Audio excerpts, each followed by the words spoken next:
Thank you very much. Thank you very, very much. Wow. And thank you, Dana. Thank you, Kid Rock, sometimes referred to as Bob. And thank you, Lee, right from the beginning. Thank you very much. What a talent. What a beautiful, beautiful soul. Thank you. Friends, delegates, and fellow citizens, I stand before you this evening with a message of confidence, strength, and hope. 4 months from now, we will have an incredible victory, and we will begin the 4 greatest years in the history of our country. Together, we will launch a new era of safety, prosperity, and freedom for citizens of every race, religion, color, and creed. The discord and division in our society must be healed. We must heal it quickly. As Americans, we are bound together by a single fate and a shared destiny. We rise together or we fall apart. I am running to be president for all of America, not half of America, because there is no victory in winning for half of America.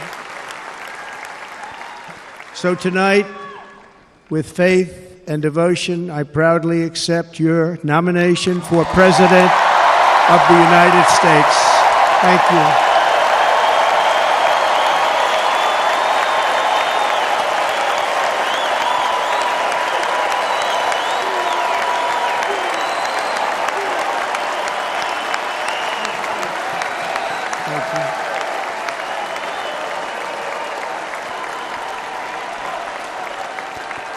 Thank you very much.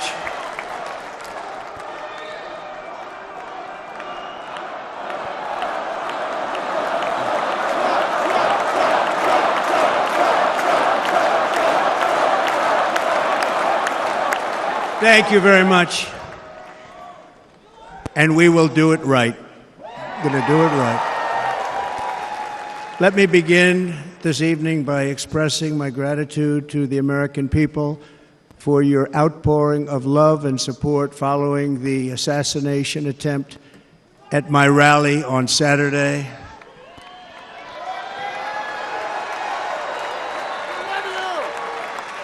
As you already know, the assassin's bullet came within a quarter of an inch of taking my life. So many people have asked me, what happened? Tell us what happened, please. And therefore, I will tell you exactly what happened, and you'll never hear it from me a second time because it's actually too painful to tell. It was a warm, beautiful day in the early evening in Butler Township in the great Commonwealth of Pennsylvania. Music was loudly playing, and the campaign was doing really well. I went to the stage and the crowd was cheering wildly. Everybody was happy. I began speaking very strongly, powerfully, and happily because I was discussing the great job my administration did on immigration at the southern border. We were very proud of it.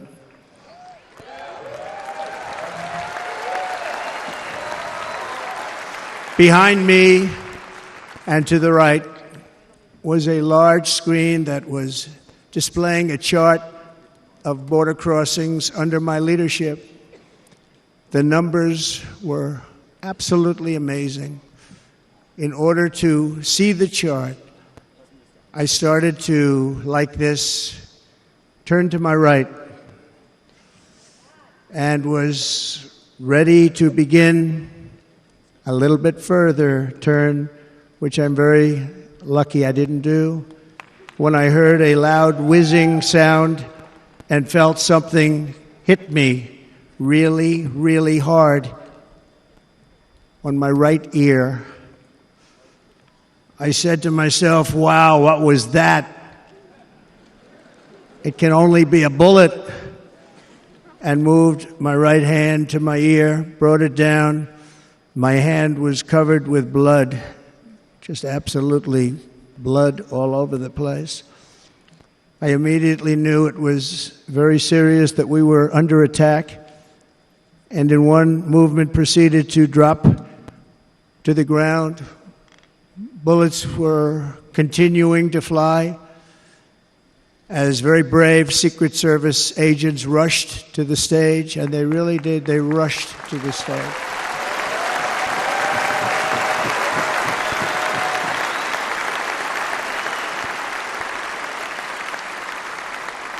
These are great people at great risk, I will tell you, and pounced on top of me so that I would be protected.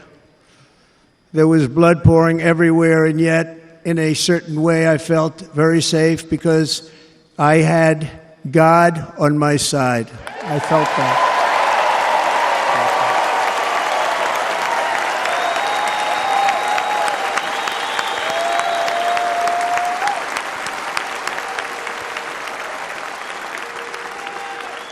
The amazing thing is that prior to the shot, if I had not moved my head at that very last instant, the assassin's bullet would have perfectly hit its mark, and I would not be here tonight. We would not be together. The most incredible aspect of what took place on that terrible evening in the fading sun was actually seen later.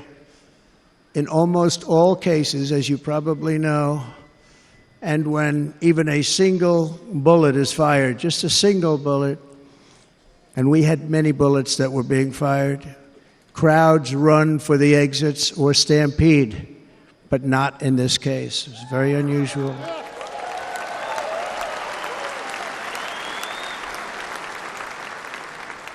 This massive crowd of tens of thousands of people stood by and didn't move an inch. In fact, many of them bravely but automatically stood up looking for where the sniper would be. They knew immediately it was a sniper, and then began pointing at him. You can see that if you look at the group behind me. That was just a small group compared to what was in front. Nobody ran, and by not stampeding, many lives were saved. But that isn't the reason that they didn't move. The reason is that they knew I was in very serious trouble. They saw it. They saw me go down. They saw the blood and thought, actually most did, that I was dead. They knew it was a shot to the head. They saw the blood. And there's an interesting statistic. The ears are the bloodiest part. If something happens with the ears, they bleed more than any other part of the body. For whatever reason, the doctors told me that. I said, why is there so much blood? He said, it's the ears. They bleed more. So we learned something, but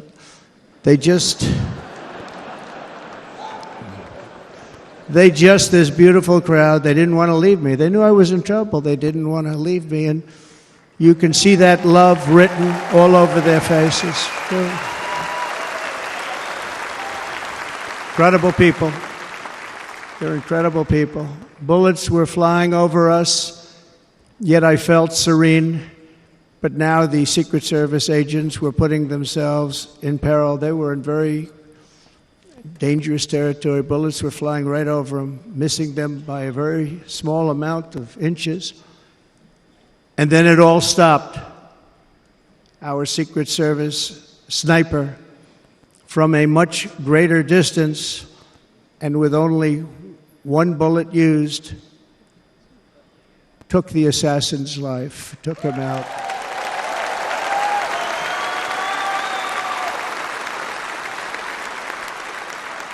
I'm not supposed to be here tonight. Not supposed to be here. Yeah.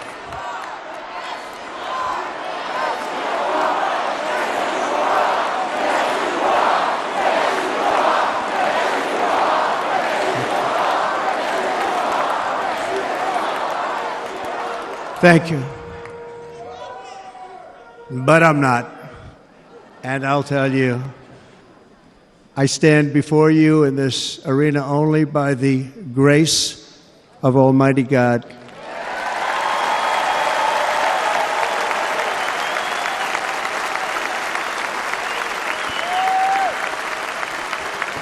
In watching the reports over the last few days, many people say it was a providential moment. Probably was. When I rose, surrounded by Secret Service, the crowd was confused because they thought I was dead, and there was great, great sorrow. I could see that on their faces as I looked out. They didn't know I was looking out. They thought it was over. But I could see it, and I wanted to do something to let them know I was okay. I raised my right arm, looked at the thousands and thousands of people that were breathlessly waiting, and started shouting, "Fight, fight, fight."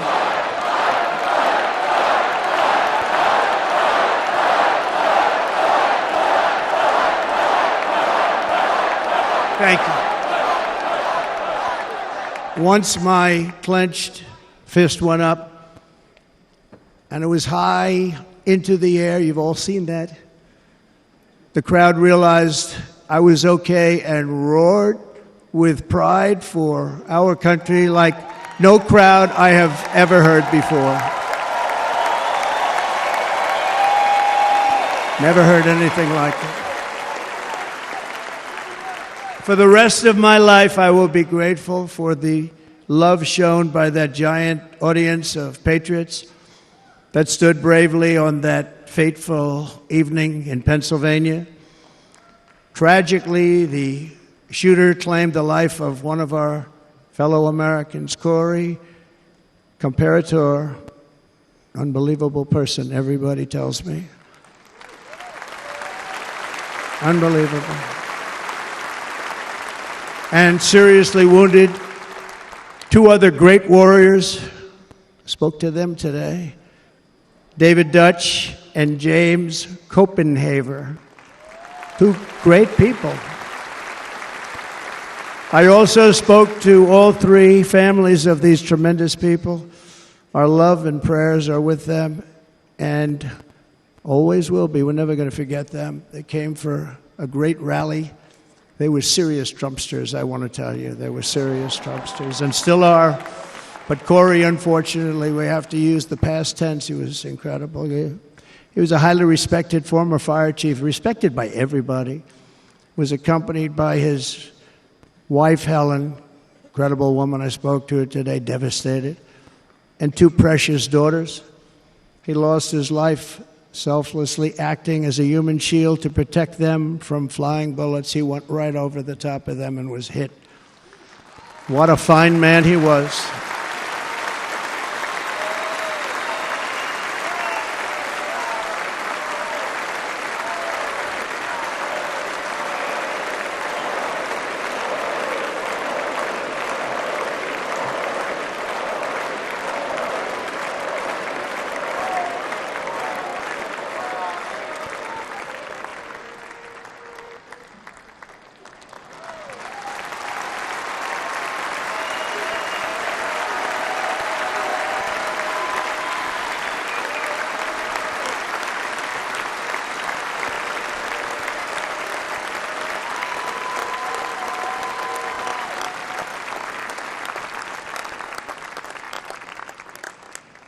I want to thank the fire department and the family for sending his helmet, his outfit, and it was just something, and they're going to do something very special when they get it. But we did something which cannot match what happened, not even close. But I am very proud to say that over the past few days, we've raised $6.3 million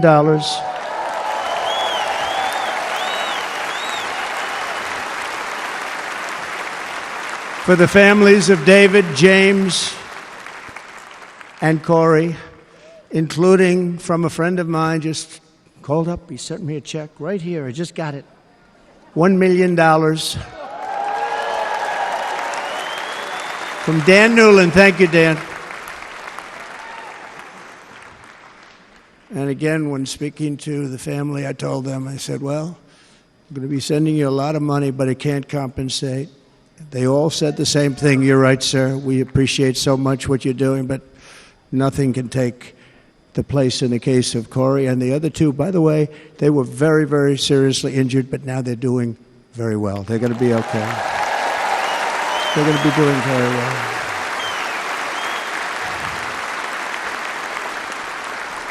They're warriors. So now I ask that we observe a moment of silence in honor of our friend Corey.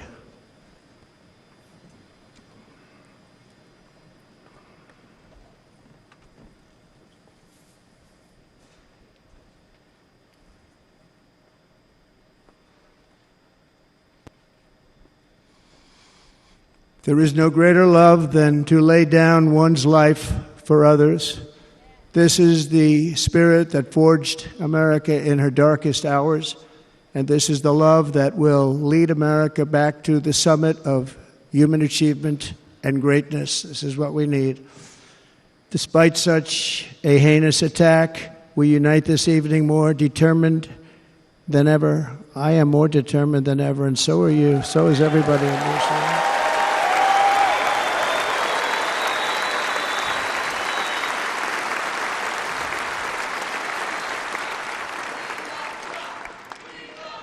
Thank you. Thank you very much.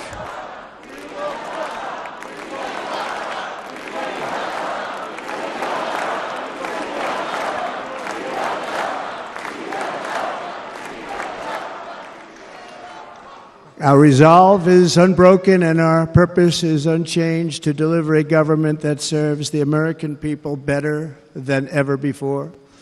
Nothing will stop me in this mission because our vision is righteous and our cause is pure. No matter what obstacle comes our way, we will not break, we will not bend, we will not back down, and I will never stop fighting for you, your family, and our magnificent country. Never.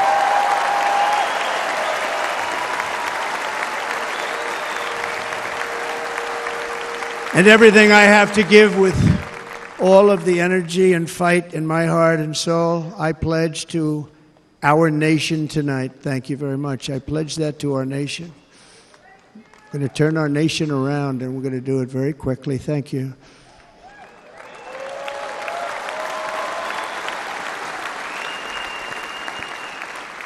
This election should be about the issues facing our country and how to make America successful, safe, free, and great again.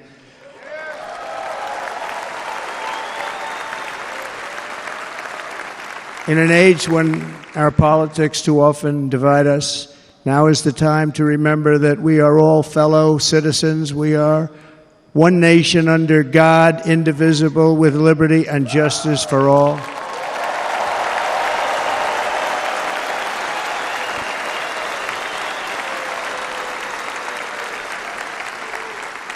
And we must not criminalize dissent or demonize political disagreement, which is what's been happening in our country lately at a level that nobody has ever seen before.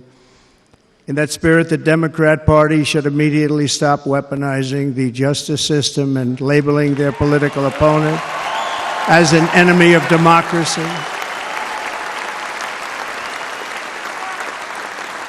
Especially since that is not true. In fact, I am the one saving democracy for the people of our country.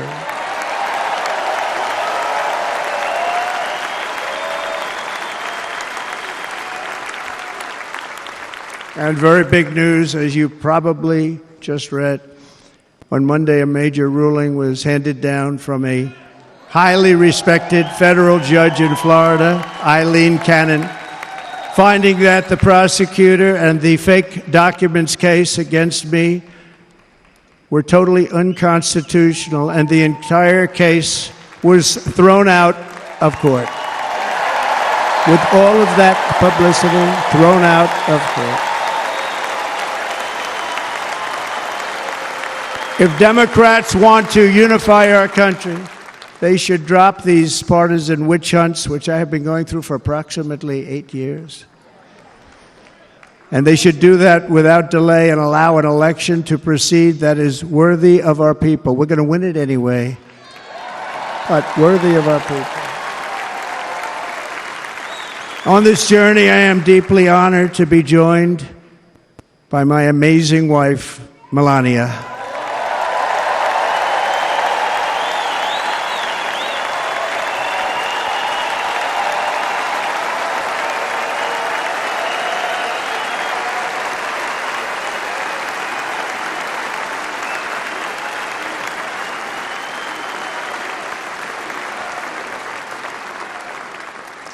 And Melania, thank you very much. You also did something really beautiful, a letter to America calling for national unity, and it really took the Republican Party by surprise. I will tell you, it was beautiful. In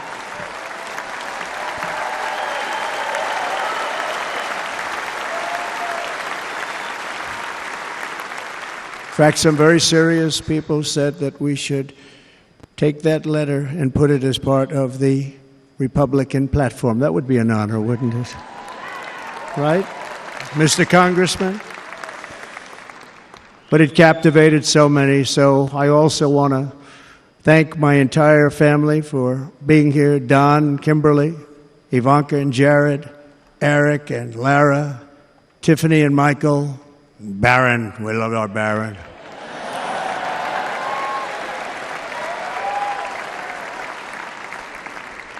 And of course, my 10 wonderful grandchildren. You saw a few of them up there on my lap before.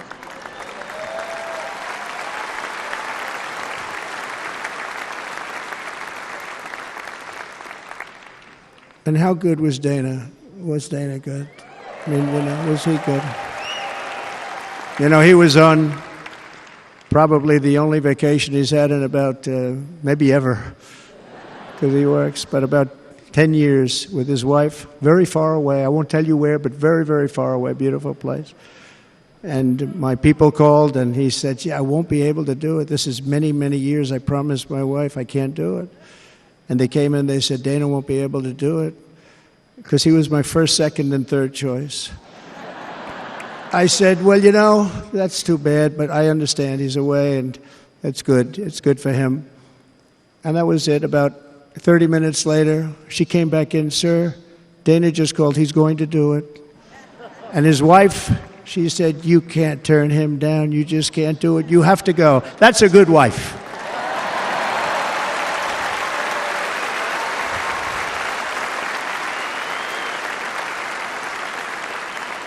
So he got on a plane, he got here a little while ago, now he's going to get on the plane in a little while and he's going to go back home to his wife. But they're great, and I just want to thank her and him and their whole family, because that's not easy. And Kid Rock, same thing. Called, he said, I want to be a part of it. I want to be a part, because, Kid does his great song, Big, Big Monster song. I had no idea. He became a friend of mine over the last 10 years. And he's amazing. Everyone loves him. I didn't even know how big he was. He has rallies. 35, 40,000 people he gets every time he goes out. I think he's making so much money he doesn't know what the hell to do with it. You want to know? And then we have my other friend, and I've known him so long, and we took that song, and it was a big success, but we made that. I saw a chart of great songs to America. That was #1 on the chart recently, #1. So that's Lee Greenwood, a very special, beautiful person. He's a beautiful man. But they all wanted to be here. They called. And how about the Hulkster? How good was he? Is he up? Where is he? Boy, oh boy.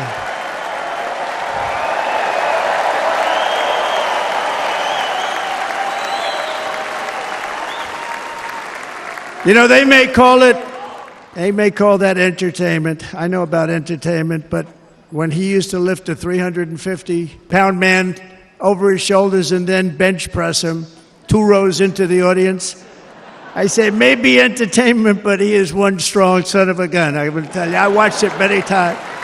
There aren't a lot of entertainers that can do that, right? You were fantastic. Thank you very much. Followed by Eric. What was that all about? Boy, that was good. I didn't want to really come up here. But he was so great, and he's such a good young man. He went through a lot of trouble, and Don last night was incredible. He went through so much trouble. They got subpoenaed more than any people probably in the history of the United States. Every week they get another subpoena from the Democrats, crazy Nancy Pelosi, the whole thing, just boom, boom, boom. They've got to stop that because they're destroying our country. We have to work on making America great again, not on beating people. And we won. We beat them in all. We beat them on the impeachments. We beat them on indictments. We beat them. But the time that you have to spend, if they would devote that genius to helping our country, we'd have a much stronger and better country.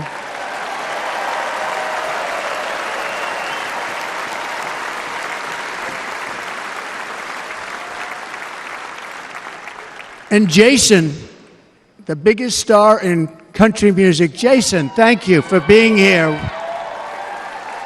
Jason, thank you very much. Jason Aldean, he's good. I like his wife even better, by the way. She's here. Thank you, Jason. But I'm thrilled to have a new friend and partner fighting by my side.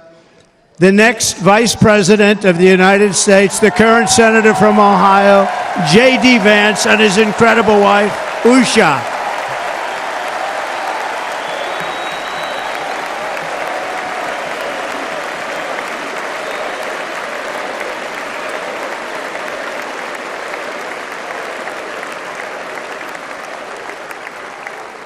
He's going to be a great Vice President. He's going to be great. He'll be with this country and with this movement, greatest movement in the history of our country, Make America Great Again.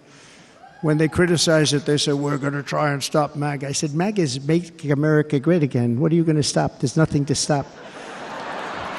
Then they say, oh, that's right. It's very tough to fight it. And all of the people that did try and fight it have failed.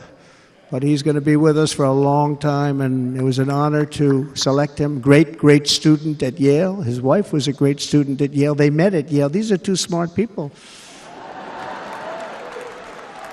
So, JD, you're going to be doing this for a long time. Enjoy the ride.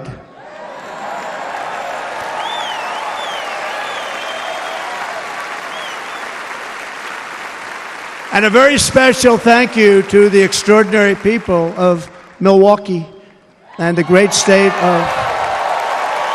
Oh, there they are. There they are. You are so easy to spot. And Green Bay's going to have a good team this year, right? They're going to have a good team. They're going to have a good team. Most of the audience doesn't like it, but it's true. You're going to have a very good team this year. And by the way, Wisconsin, we are spending over $250 million here creating jobs and other economic development all over the place. So I hope you will remember this in November and give us your vote. I am trying to buy your vote. I'll be honest about that.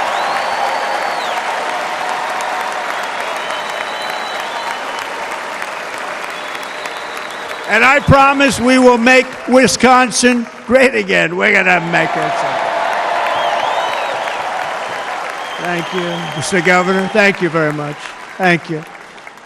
I'm here tonight to lay out a vision for the whole nation, to every citizen, whether you're a young or old man or woman, Democrat, Republican, or independent, black or white, Asian or Hispanic.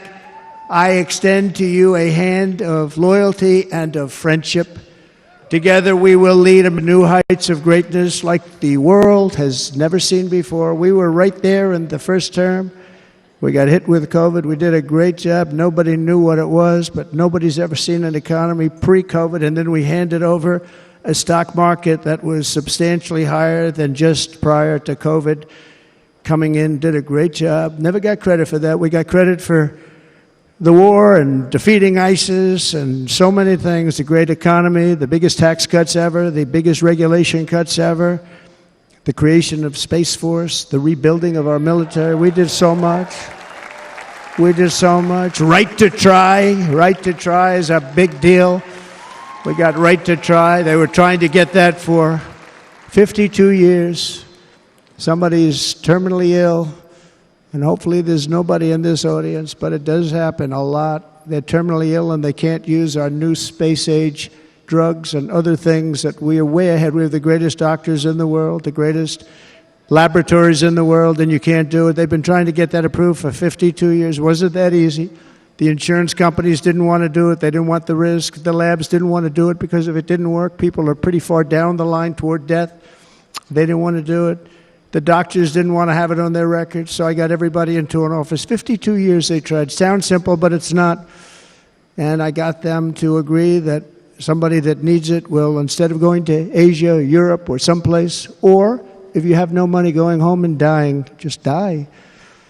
We got them to sign an agreement, agree to it, where they're not going to sue anybody. They're going to get all of this stuff. They're going to get it really fast. And what's happened is we're saving thousands and thousands of lives. It's incredible.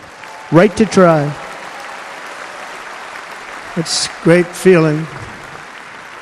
Under our leadership, the United States will be respected again. No nation will question our power. No enemy will doubt our might.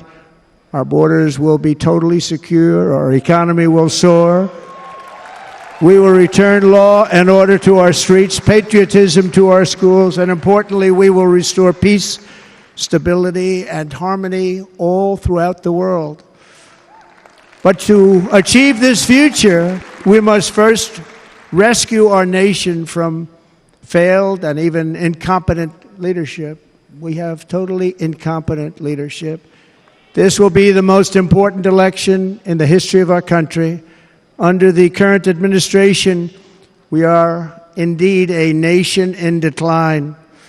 We have an inflation crisis that is making life unaffordable, ravaging the incomes of working and low-income families, and crushing, just simply crushing our people like never before. They've never seen anything like it. We also have an illegal immigration crisis, and it's taking place right now as we sit here in this beautiful arena. It's a massive invasion at our southern border that has spread misery, crime, poverty, disease, and destruction to communities all across our land. Nobody's ever seen anything like it. Then there's an international crisis, the likes of which the world has seldom been part of. Nobody can believe what's happening. War is now raging in Europe and the Middle East. A growing specter of conflict hangs over Taiwan, Korea, the Philippines, and all of Asia. And our planet is teetering on the edge of World War III. And this will be a war like no other war because of weaponry. The weapons are no longer army tanks going back and forth shooting at each other. These weapons are obliteration. It's time for a change. This administration can't come close to solving the problems. We're dealing with very tough, very fierce people. They're fierce people. And we don't have fierce people. We have people that are a lot less than fierce, except when it comes to cheating on elections and a couple of other things. Then they're fierce. Then they're fierce. So tonight, I make this pledge to the great people of America. I will end the devastating inflation crisis immediately, bring down interest rates, and lower the cost of energy. We will drill, baby, drill.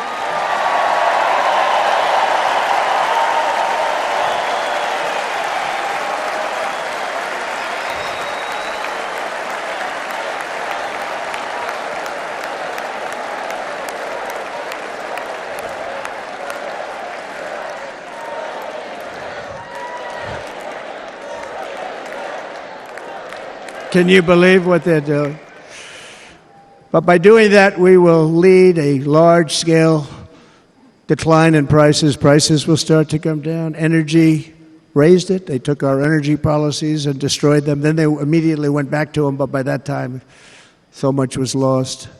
But we will do it at levels that nobody's ever seen before. And we'll end lots of different things. We'll start paying off debt and start lowering taxes even further. We gave you the largest tax cut.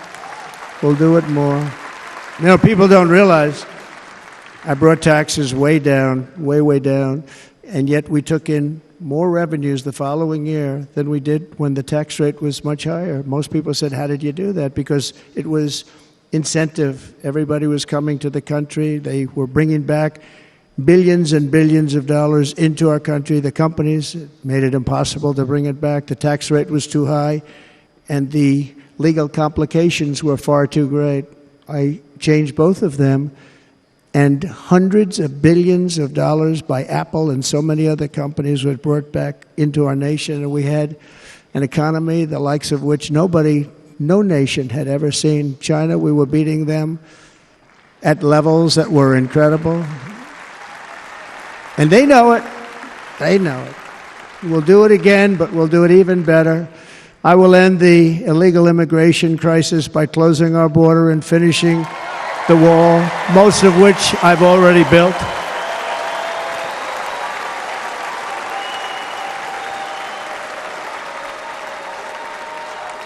On the wall, we were dealing with a very difficult Congress, and I said, oh, that's okay, we won't go to Congress. I call it an invasion. We gave our military almost $800 billion. I said, I'm going to take a little of that money because this is an invasion, and we built, most of the wall is already built, and we built it through using the funds because what's better than that? We have to stop the invasion into our country that's killing hundreds of thousands of people a year. We're not going to let that happen. I will end every single international crisis that the current administration has created, including the horrible war with Russia and Ukraine, which would have never happened if I was president, and the war caused by the attack on Israel, which would have never happened if I was president. Iran was broke. Iran had no money. Now Iran has $250 billion.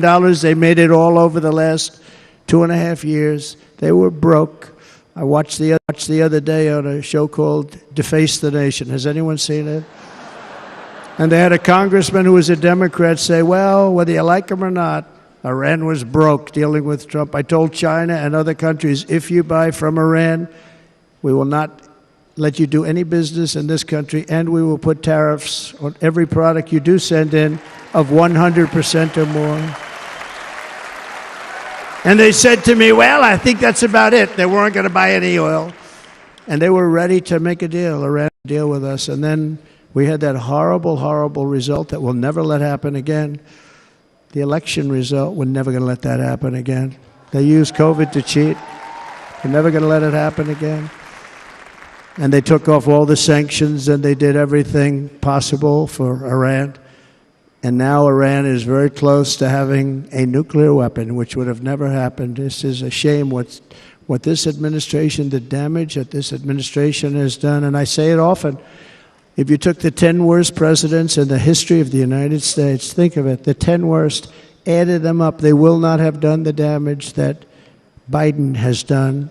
Only going to use the term once. Biden, I'm not going to use the name anymore, just one time. The damage that he's done to this country is unthinkable. It's unthinkable. Together we will restore vision, strength, competence, and we're going to have a thing called common sense making most of our decisions, actually. It's all common sense. Just a few short years ago under my presidency, we had the most secure border and best economy in the history of our country, in the history of the world. We had the greatest economy in the history of the world. We had never done anything like it. We were beating every country, including China, by leaps and bounds. Nobody had seen anything like it. We had no inflation, soaring incomes were going. Nobody can believe it. You can't believe what happened 4 years ago is happening now in reverse.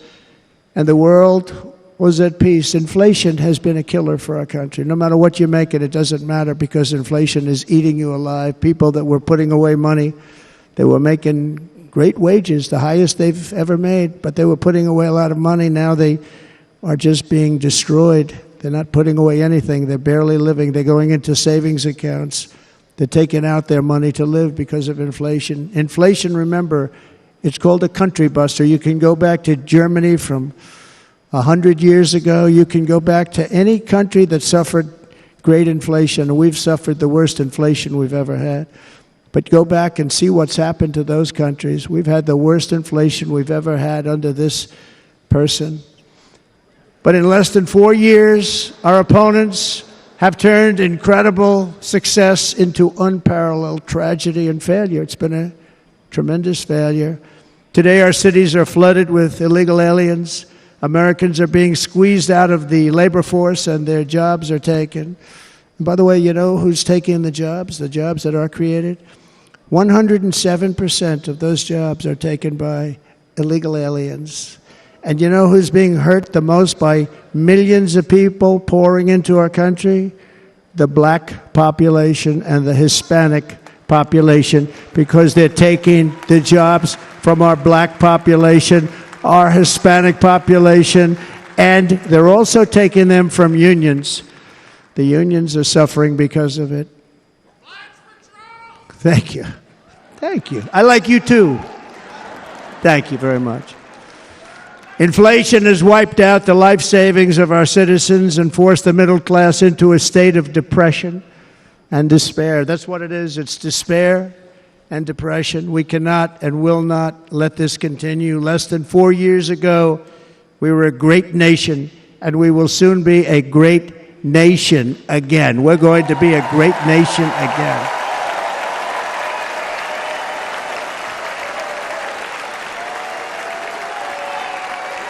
Thank you. With proper leadership, every disaster we are now enduring will be fixed, and it will be fixed very, very quickly. So tonight, whether you've supported me in the past or not, I hope you will support me in the future, because I will bring back the American dream. That's what we're going to do. You don't even hear about the American dream anymore. With great humility, I am asking you to be excited about the future of our country. Be excited. Be excited.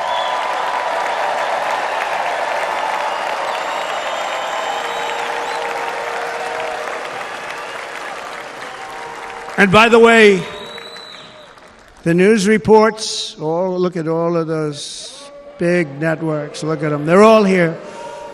But every one of them has said this could be the most organized, best run, and most enthusiastic convention of either party that they've ever seen. Every single one.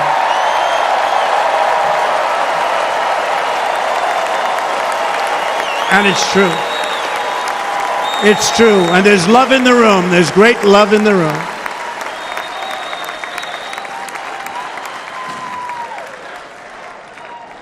So I better finish strong.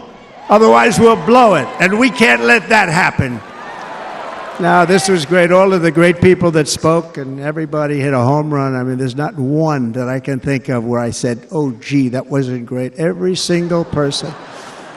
I refuse to be the only one. Don't do that to me. They're already getting ready. See, I gave them an idea. Now, this was a great convention. This was, I think we're actually going to go home and miss it. You know, usually with a first of all, look at these crowds. You'd never have this at a convention. Look at these crowds.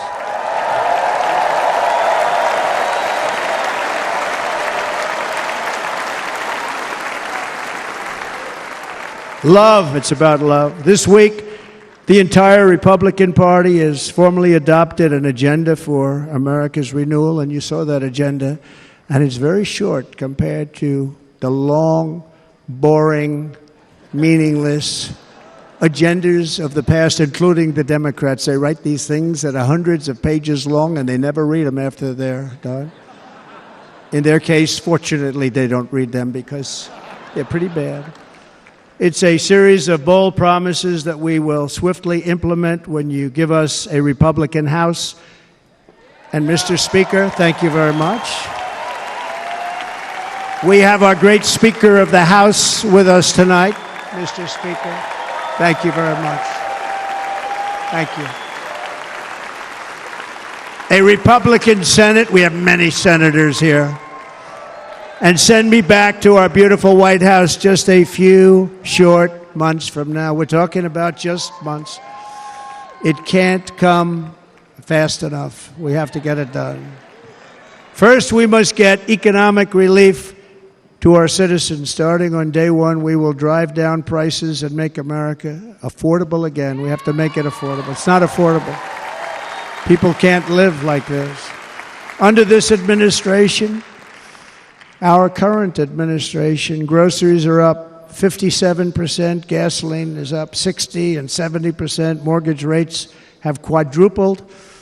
And the fact is, it doesn't matter what they are because you can't get the money anyway. You can't buy houses. Young people can't get any financing to buy a house. The total household costs have increased an average of $28,000 per family under this administration.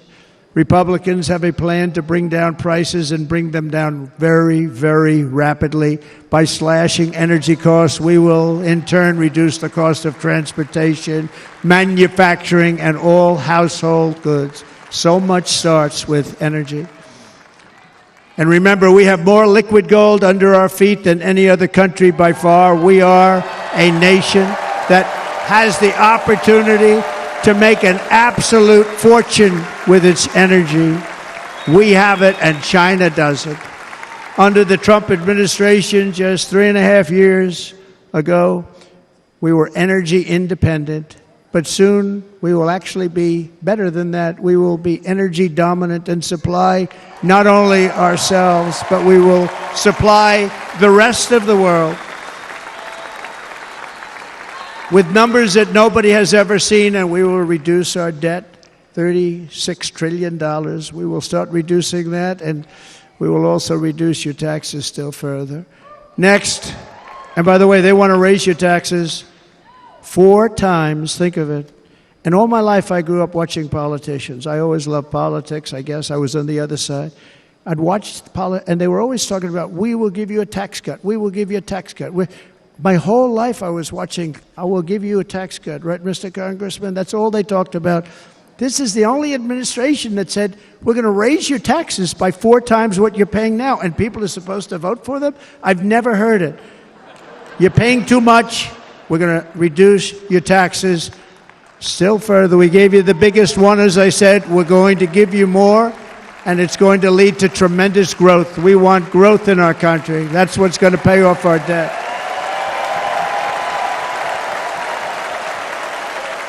And next, we will end the ridiculous and actually incredible waste of taxpayer dollars that is fueling the inflation crisis. They've spent trillions of dollars on things having to do with the Green New Scam. It's a scam.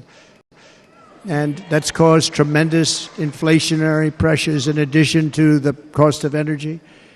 And all of the trillions of dollars that are sitting there not yet spent, we will redirect that money for important projects like roads, bridges, dams, and we will not allow it to be spent on meaningless green new scam ideas.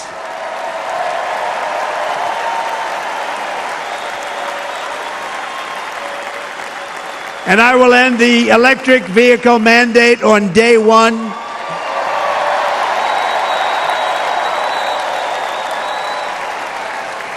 Thereby saving the U.S. auto industry from complete obliteration, which is happening right now, and saving U.S. customers thousands and thousands of dollars per car. And right now, as we speak, large factories just started, are being built across the border in Mexico. So with all the other things happening on our border, and they're being built by China to make cars and to sell them into our country. No tax, no anything. The United Auto Workers ought to be ashamed for allowing this to happen. And the leader of the United Auto Workers should be fired immediately. And every single auto worker, union and non-union, should be voting for Donald Trump, because we're going to bring back car manufacturing, and we're going to bring it back fast.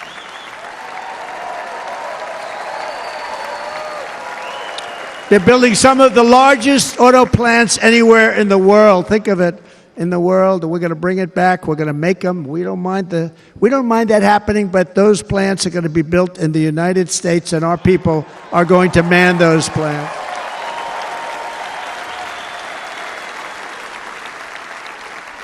And if they don't agree with us, we'll put a tariff of approximately 100 to 200% on each car, and they will be unsellable in the United States. We have long been taken advantage of by other countries. And think of it, oftentimes these other countries are considered so-called allies. They've taken advantage of us for years. We lose jobs, we lose revenue, and they gain everything and wipe out our businesses, wipe out our people. I stopped it for 4 years. I stopped it. And we're really ready to make changes like nobody had seen before. And remember, USMCA, I got rid of NAFTA, the worst trade deal ever made, and replaced it with USMCA, which is, they say, the best trade deal ever made. Actually, probably the best trade deal was the deal I made with China, where they buy $50 billion worth of our product. They were buying nothing. They buy $50 billion worth. They had to. But I don't even talk about it because of COVID. I don't even mention it, frankly, because of what happened with the China virus.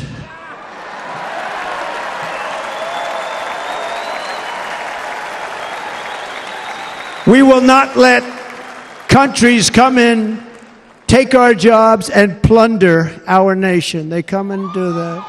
They plunder our nation. The way they will sell their product in America is to build it in America. Very simple. Build it in America and only in America.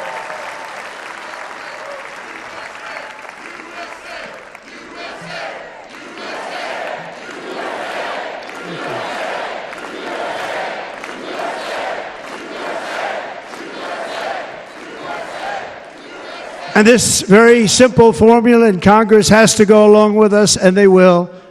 This very simple formula will create massive numbers of jobs. We will take over the auto industry again, and many, many hundreds of thousands of jobs. We lost so many jobs over the years. If you go back 20, 25 years, they've stolen, going to China and Mexico, about 68% of our auto industry manufacturing jobs. We're going to get them all back. We're going to get them all back, every one of them. At the center of our plan for economic relief are massive tax cuts for workers that include something else that's turned out to be very popular, actually. Here it's very popular, in this building and all those hotels that I saw that are so nice. I'm staying in a nice one. It's called no tax on tips. No tax on tips. No tax on tips.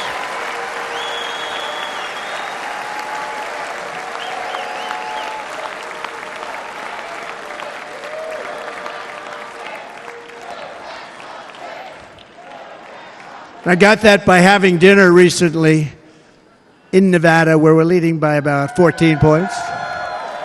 Hello. I'll see you there very soon, everybody.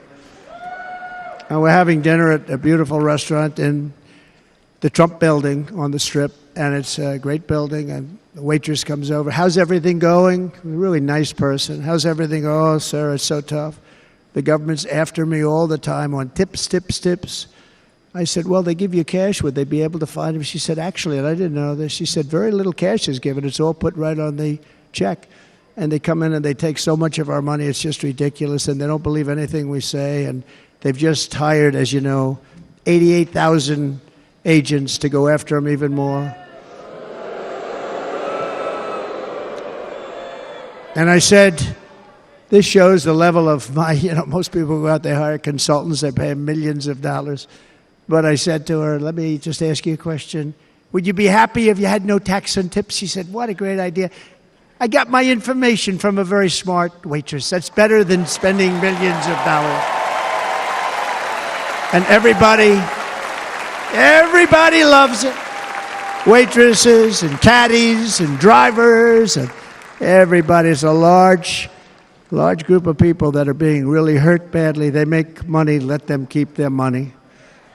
I'm going to protect Social Security and Medicare. Democrats are going to destroy Social Security and Medicare because all of these people, by the millions they're coming in, they're going to be on Social Security and Medicare and other things, and you're not able to afford it. They are destroying your Social Security and your Medicare.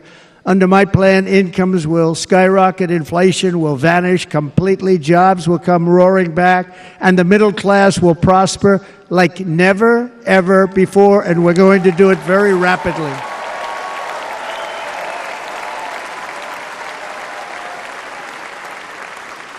But no hope or dream we have for America can succeed unless we stop the illegal immigrant invasion, the worst that's ever been seen anywhere in the world. There's never been an invasion like this anywhere. Third world countries would fight with sticks and stones not to let this happen.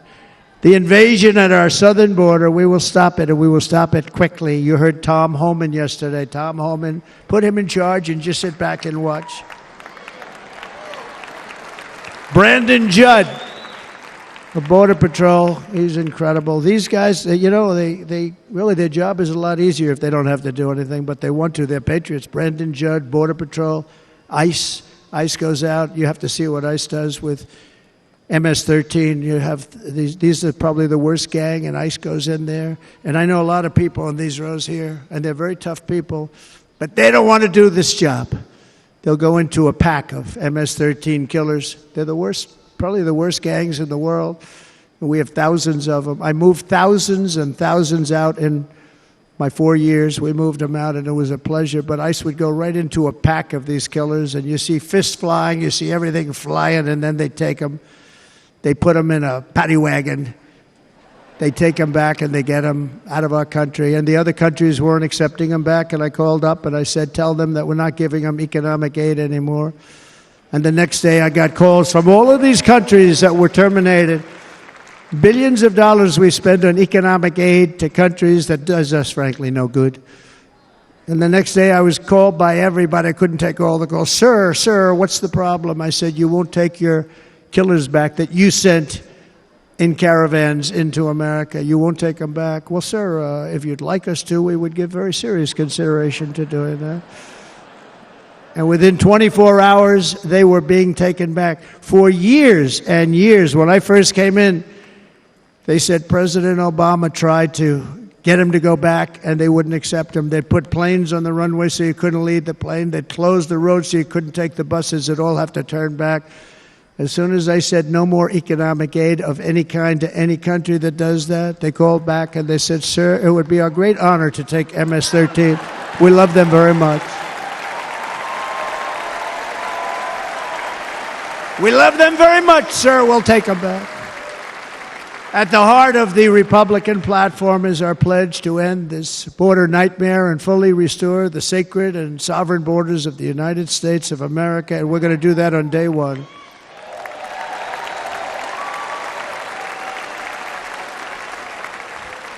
That means two things on day one, right?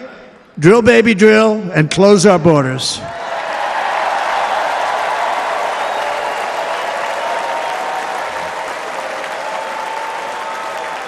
And by the way, and I think everybody as a Republican, as a patriot in this room, and most Democrats, we want people to come into our country, but they have to come into our country legally.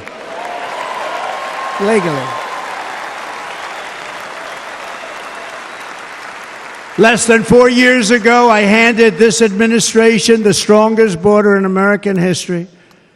But you can see on the chart that saved my life, that was the chart that saved my life. I said, look it, I'm so proud of it. I think it's one of the greatest, it was done by the Border Patrol, one of the greatest charts I've ever seen. It showed everything just like that. You know the chart. Oh, there it is. That's pretty good. Wow. Last time I put up that chart, I never really got to look at it. But without that chart, I would not be here today.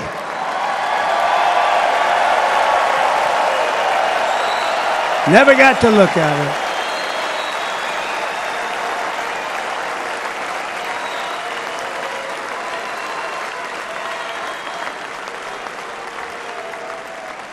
I said, you got to see this chart. I was so proud of it. And by the time I got to there, I never got to see it that day. But I'm seeing it now, and I was very proud. If you look at the arrow on the bottom, that's the lowest level, the one on the bottom, heavy red arrow. That's the lowest level of illegal immigrants ever to come into our country in recorded history, right there. Right there. And that was my last week in office. And then you see what happened after I left. Look at the rest. And if you go out a little bit further, it's getting to be a little bit old, but I love it anyway, right? But you can go much higher with those numbers. Look what happened right after that. The invasion began. We had the opposite. We stopped the invasion. But the invasion that we stopped was peanuts by comparison to what happened after I left. Look at what happened after I left. They took over our country. We ended all catch and release. We shut down asylum fraud. We stopped human trafficking and forged historic agreements to keep illegal aliens on foreign soil. We want them to stay on their soil. Under the Trump administration, if you came in illegally, you were apprehended immediately and you were deported. You went right back. The current administration terminated every single one of those great Trump policies that I put in place to seal the border. I wanted a sealed border. Again, come in, but come in legally. You know how unfair it is? So many people, hundreds of thousands of people, have been working for years to come into our country. And now they see these people pour into our country at levels that are unprecedented. It's so unfair. And we're not going to do it. We're not going to stand for it. They suspended wall construction, ended remain in Mexico. We had a policy, remain in Mexico. You think that was easy to get from the Mexican government? But I said, you must give it to us. If you don't give it to us, there will be repercussions. And they gave it to us. But not easy. Canceled our Safe Third agreements. Demolished Title 42, implemented nationwide catch and release. That's catch and release, where we catch them and release them into our country. We catch them and release them into Mexico. There's a slight difference. And took 93, this is the previous administration, 93 executive actions to throw open our border to the world. The entire world is pouring into our country because of this very foolish administration. The greatest invasion in history is taking place right here in our country. They are coming in from every corner of the earth, not just from South America, but from Africa, Asia, the Middle East. They're coming from everywhere. They're coming at levels that we've never seen before. It is an invasion indeed, and this administration does absolutely nothing to stop them. They're coming from prisons. They're coming from jails. They're coming from mental institutions and insane asylums. You know, the press is always on me because I say this. Has anyone seen Silence of the Lambs? The late, great Hannibal Lecter. He'd love to have you for dinner. That's insane asylums. They're emptying out their insane asylums. And terrorists are coming in at numbers that we've never seen before. Bad things are going to happen. Meanwhile, our crime rate is going up, while crime statistics all over the world are going down, because they're taking their criminals and they're putting them into our country. A certain country, and I happen to like the president of that country very much, but he's been getting great publicity because he's a wonderful shepherd of the country. He says how well the country's doing because their crime rate is down. And he said he's training all of these rough people. They're rough, rough, rough. He's training them. And I've been reading about this for 2 years. I think, oh, that's wonderful. Let's take a look at it. But then I realized he's not training them. He's sending all of his criminals, his drug dealers, his people that are in jails, he's sending them all to the United States. And he's different in that he doesn't say that. He's trying to convince everybody what a wonderful job he does in running the country. Well, he doesn't do a wonderful job. And by the way, if I ran one of the countries, many countries, many countries from all over, I would be worse than any of them. I would have had the place totally emptied out already.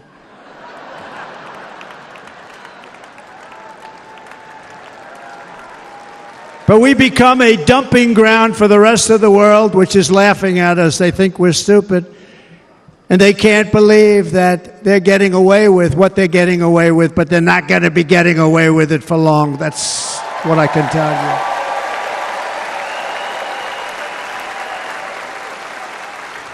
you. In Venezuela, Caracas, high crime. Caracas, Venezuela, really a dangerous place, but not anymore. Because in Venezuela, crime is down 72%. In fact, if they would ever win this election, I hate to even say that, we will have our next Republican convention in Venezuela because it will be safe. Our cities will be so unsafe, we won't be able. We will not be able to have it there. In El Salvador, murders are down by 70%. Why are they down? Now, he would have you convinced that because he's trained murderers to be wonderful people. No. They're down because they're sending their murderers to the United States of America. This is going to be very bad. And bad things are going to happen, and you're seeing it happen all the time. That's why, to keep our families safe, the Republican platform promises to launch the largest deportation operation in the history of our country. Even larger than that of President Dwight D. Eisenhower from many years ago. You know, he was a moderate, but he believed very strongly in borders. He had the largest deportation operation we've ever had. Just recently, I spoke to the grieving mother of Jocelyn Nungary, a wonderful woman, a precious 12-year-old girl from Houston who last month was tied up, assaulted, and strangled to death after walking to the convenience store just a block away from her house. Her body was dumped near the side of the road in a shallow creek, found by some onlookers who couldn't believe what they had witnessed. Charged with Jocelyn's heinous murder are 2 illegal aliens from Venezuela who came across our border, were in custody, and were then released into the country by this horrible, horrible administration that we have right now. I also met recently with the heartbroken mother and sister of Rachel Morin. Rachel was a 37-year-old mom of 5 beautiful children who was brutally raped and murdered while out on a run. She wanted to keep herself in good shape. It was very important to her. She was murdered. The monster responsible first killed another woman in El Salvador before he was led into America by the White House. This White House let them in. He then attacked a 9-year-old girl and her mother in a home invasion in Los Angeles before murdering Rachel in Maryland. Traveled all throughout the country, doing tremendous damage. Rachel's mother will never be the same. I spent time with her. She will never be the same. I've also met with the wonderful family of Laken Riley, the brilliant 22-year-old nursing student. She was so proud of being first in her class, who was out for a jog on the campus of the University of Georgia when she was assaulted, beaten, and horrifically killed. Yet another American life was stolen by a criminal alien set free by this administration. And these were incredible people we're talking about. These were incredible people who died. Tonight, America, this is my vow. I will not let these killers and criminals into our country.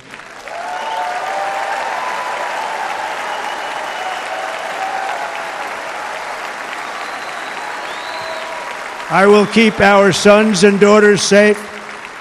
As we bring security to our streets, we will help bring stability to the world. I was the first president in modern times to start no new wars. You know, we were the toughest, we were the most respected. And you saw this. Hungry, strong country, run by a very powerful, tough leader. Tough guy. Press doesn't like him because he's tough. And he came out recently. They were asking him at an interview, the whole world is exploding. What's happening? What's going on? Viktor Orban, Prime Minister of Hungary, very tough man. He said, I don't want people coming into my country and blowing up our shopping centers and killing people. But they said to him, tell us what's going wrong, what's happening, what is it? He said, there's only one way you're going to solve it. You got to bring President Trump back to the United States because he kept everybody at bay. He used a word I wouldn't use because I can't use that word. Because you'd say it was braggadocious. The press would say, he was a braggart. I'm not a braggart. But Viktor Orban said it. He said Russia was afraid of him. China was afraid of him. Everybody was afraid of him.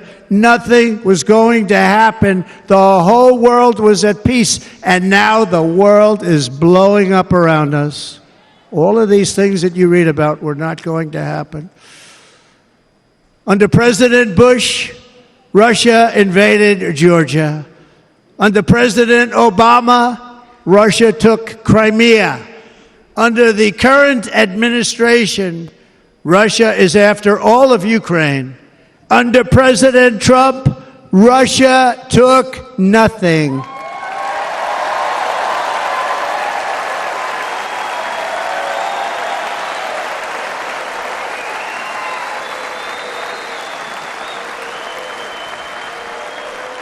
We defeated 100% of ISIS in Syria and Iraq, something that was said to take 5 years, sir. It'll take 5 years, sir.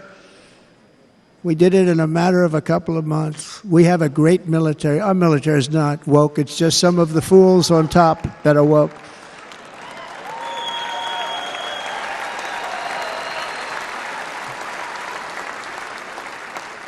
I got along very well. North Korea, Kim Jong-un, I got along very well with him. The press hated when I said that. How could you get along with him? Well, you know, it's nice to get along with somebody who has a lot of nuclear weapons or otherwise, isn't it? See, in the old days, they'd say, that's a wonderful thing. Now they say, how can you possibly do that? But no, I got along with him, and we stopped the missile launches from North Korea. Now North Korea is acting up again, but when we get back, I get along with him. He'd like to see me back, too. I think he misses me, if you want to know the truth. Our opponents inherited a world at peace and turned it into a planet of war. We're in a planet of war. Look at that attack on Israel. Look at what's happening with Ukraine. The cities are just bombed out. How can people live like that where buildings, massive buildings, are falling to the ground? It began to unravel with the disastrous withdrawal from Afghanistan, the worst humiliation in the history of our country. We have never had a humiliation like that. 13 heroic U.S. service members were tragically and needlessly killed. 45 others were horrifically wounded. Nobody ever talks about them. No arms, no legs, face explosions, horrifically wounded.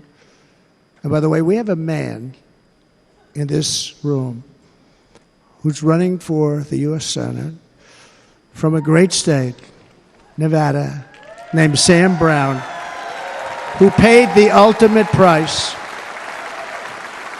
Thank you, Sam. Thank you, Sam. Thank you.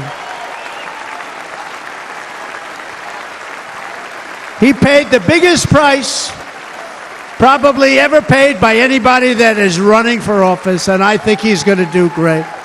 He's running against a person that is not good, not respected, a total lightweight.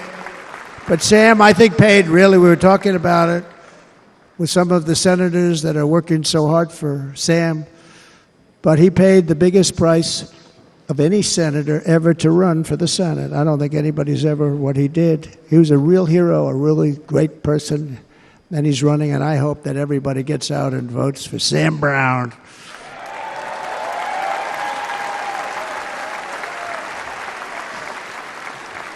And we also left behind $85 billion worth of military equipment, along with many American citizens were left behind. Many American citizens, emboldened by that disaster. Russia invaded Ukraine. They saw this group of people that were incompetent. We took the soldiers out first. No, we're going to take the soldiers out second. If they would have followed my plan, we had a great plan. But the plan only kicked in if they did everything perfectly, and they weren't doing things perfectly, so we said it doesn't kick in. You know, 18 months in Afghanistan, we didn't have one, so they were killing them left and right, snipers. And I spoke to the head of the Taliban. You've heard this story. Abdul, still there, still the head of the Taliban. The press got on me. Why would you speak to him? I said, because that's where the killing is. I don't have to speak to somebody that has nothing to do with it. And I told him, don't ever do that. Don't ever do that again. Don't ever, ever do that again. You've got to stop. Because during the Obama administration, many great people and soldiers, but a lot of soldiers were being killed from long distance. I said, if you keep doing that, you're going to be hit harder than anybody's ever been hit by a country before.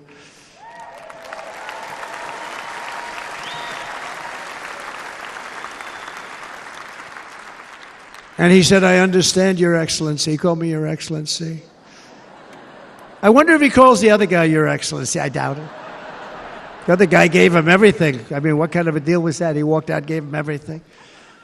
Do you know that right now Afghanistan is one of the largest sellers of weapons in the world?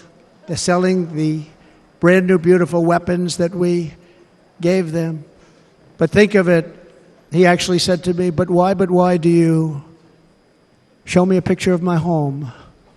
I said, you'll have to ask your people or one of your wives.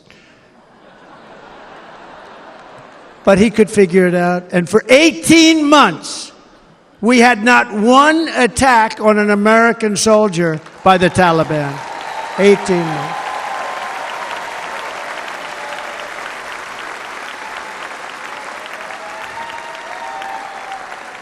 And then we had that horrible day where soldiers were killed. I was not there because of a ridiculous election. But we had that horrible attack. And they also gave up Bagram, one of the biggest bases anywhere in the world, air bases anywhere in the world, the longest runways, most powerful, hardened, thickened runways. We gave it up. And I liked it not because of Afghanistan. I liked it because of China. It's 1 hour away from where China makes their nuclear weapons. And you know who has it now? China has it now. We were keeping that. And now China is likewise circling Taiwan, and Russian warships and nuclear submarines are operating 60 miles off the coast in Cuba. Do you know that? No, the press refuses to write about it. If that were me running this country and we had nuclear submarines in Cuba, I will tell you that headlines every day would be, what's wrong with our president? You don't even hear this. You're not hearing about this. Russia has nuclear submarines and warships 60 miles away, Mr. Congressman, from Miami, by the way, happens to be here. Correct? In Cuba. And that would not be stood for if it were somebody else. They don't want to mention it, but now maybe they will. And the entire world, I tell you this, we want our hostages back, and they better be back before I assume office, or you will be paying a very big price.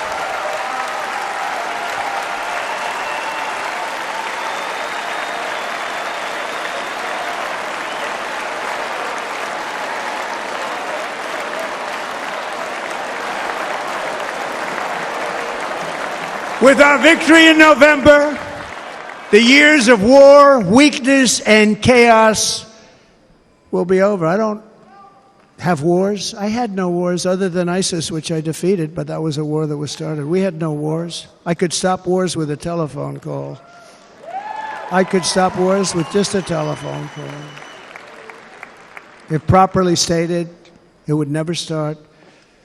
We will replenish our military and build an Iron Dome missile defense system to ensure that no enemy can strike our homeland. And this great Iron Dome will be built entirely in the USA. We're going to build it in the USA. And Wisconsin, just like I gave you that massive ship contract, and you're doing a very nice job, Governor, right? Thank you, Governor. And they're doing a great job. In fact, I had a little design change, and we gave them a tremendous for essentially what we used to call destroyers.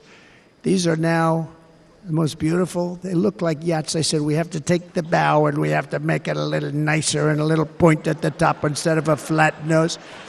And the people at the shipyard said, this guy sort of knows what he's doing. We have the most beautiful ships, right, Governor? And everybody's sitting over there. And it was a big contract that everybody wanted. I gave it to Wisconsin, but we're going to have a lot of that built right here in the state of Wisconsin. And all other states. Israel has an Iron Dome. They have a missile defense system. 342 missiles were shot into Israel, and only one got through a little bit. It was badly wounded. It fell to the ground, but most of them are. And Ronald Reagan wanted this many years ago, but we really didn't have the technology many years ago. Remember, they called it Starship, spaceship, anything to mock him. But he was a very good president, very, very good. But now we have unbelievable technology. And why should other countries have this and we don't? No, we're going to build an Iron Dome over our country, and we're going to be sure that nothing can come and harm our people. And again, from an economic development standpoint, we're going to make it all right here. No more sending it out to other countries in order to help.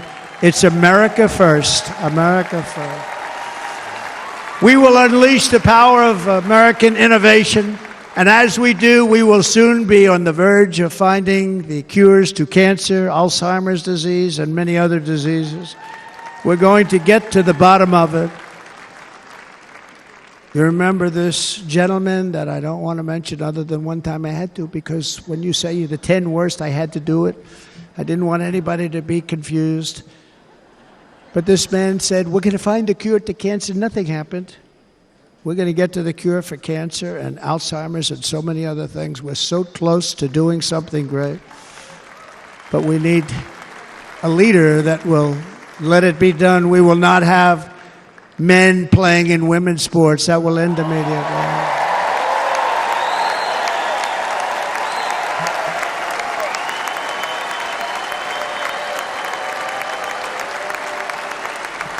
And we will restore and renovate our nation's once great cities, making them safe, clean, and beautiful again.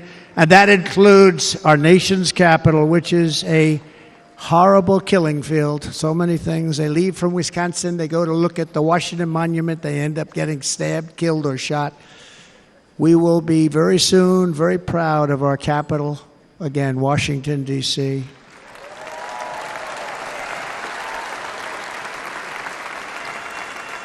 America is on the cusp of a new golden age, but we will have the courage to seize it. We're going to take it. We're going to make it a current. We're going to bring this into a golden age like never seen before. Remember this, China wants to do it. Japan wants to do it. All of these countries want to do it. We have to produce massive amounts of energy if we're going to produce the new. If you look at some of the things that have been done, and some of the things that we're going to do.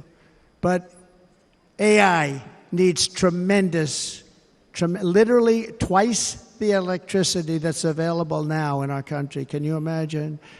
But instead, we're spending places where they recharge electric cars. They built 8 chargers at a certain location toward the Midwest. 8 chargers for $9 billion. Think of them as a tank for filling up your gas. Think of it. They spent $9 billion on 8 chargers, 3 of which didn't work.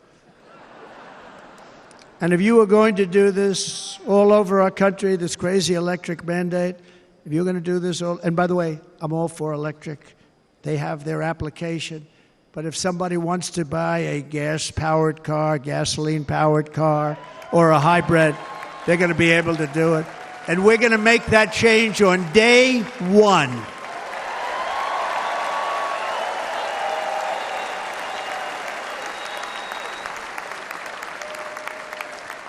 So to conclude, just a few short days ago, my journey with you nearly ended. We know that. And yet, here we are tonight, all gathered together, talking about the future, promise, and a total renewal of a thing we love very much. It's called America. We live in a world of miracles. None of us knows God's plan or where life's adventure will take us. I want to thank Franklin Graham for being here tonight. He's an outstanding man.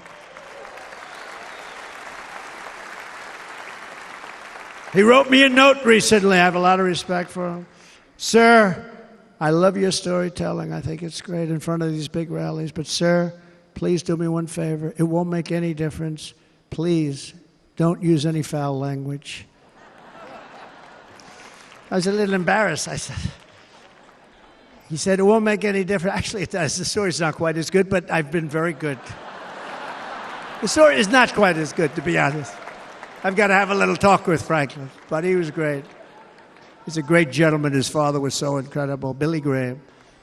My father used to love taking me to see Billy Graham.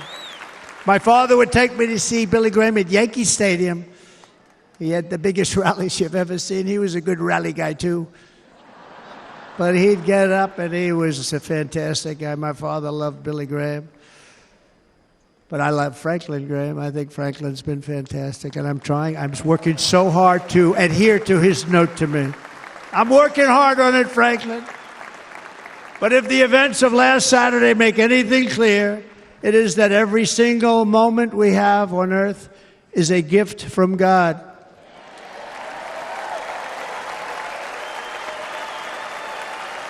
We have to make the most of every day for the people and for the country that we love.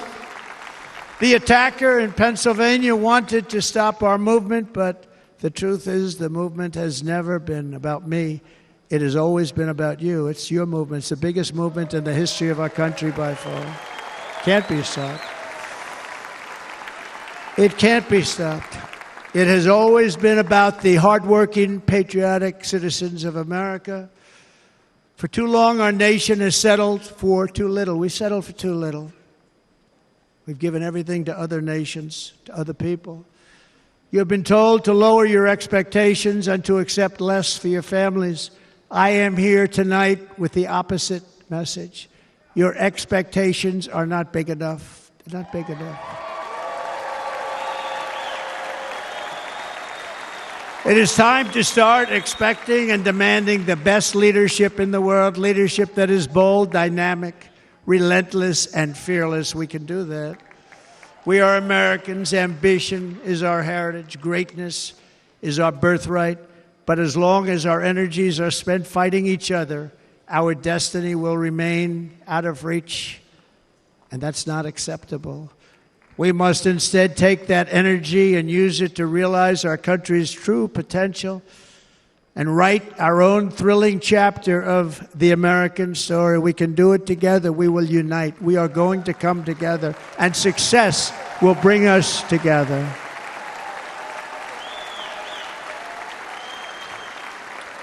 It is a story of love, sacrifice, and so many other things. And remember the word, devotion. It's unmatched devotion. Our American ancestors crossed the Delaware, survived the icy winter at Valley Forge, and defeated a mighty empire to establish our cherished republic. They fought so hard, they lost so many. They pushed thousands and thousands of miles across a dangerous frontier, taming the wilderness to build a life and a magnificent home for their family. They packed their families into covered wagons, trekked across hazardous trails, scaled towering mountains, and braved rivers and rapids to stake their claim on the wide open, new, and very beautiful frontier. When our way of life was threatened, American patriots marched onto the battlefield, raced into enemy strongholds, and stared down death and stared down those enemies to keep alive the flame of freedom. At Yorktown, Gettysburg, and Midway, they joined the roll call of immortal heroes. So many just so many heroes, so many great, great people. And we have to cherish those people. We can't forget those people. We have to cherish those people.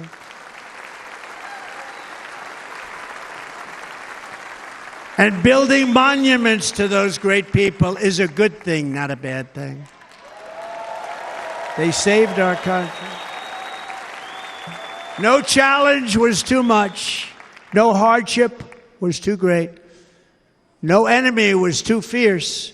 Together, these patriots soldiered on and endured, and they prevailed because they had faith in each other, faith in their country, and above all, they had faith in their God.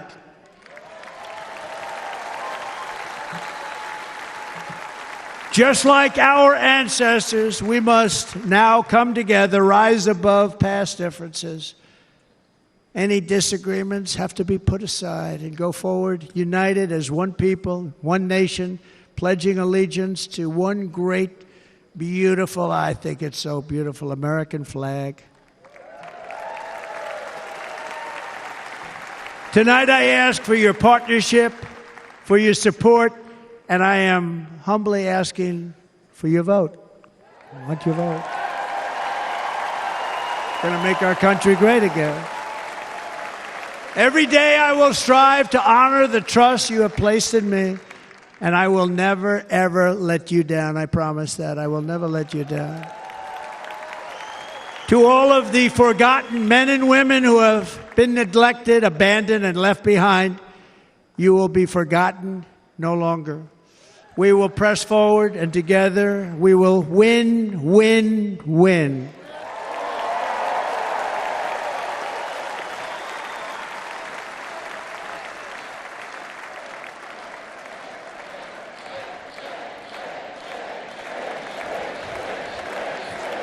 Win, win, win, win, win, win. Nothing will sway us, nothing will slow us, and no one will ever stop us. No matter what dangers come our way, no matter what obstacles lie in our path, we will keep striving toward our shared and glorious destiny, and we will not fail. We will not fail. Together we will save this country, we will restore the republic, and we will usher in the rich and wonderful tomorrows that our people so truly deserve. America's future will be bigger, better, bolder, brighter, happier, stronger, freer, greater, and more united than ever before.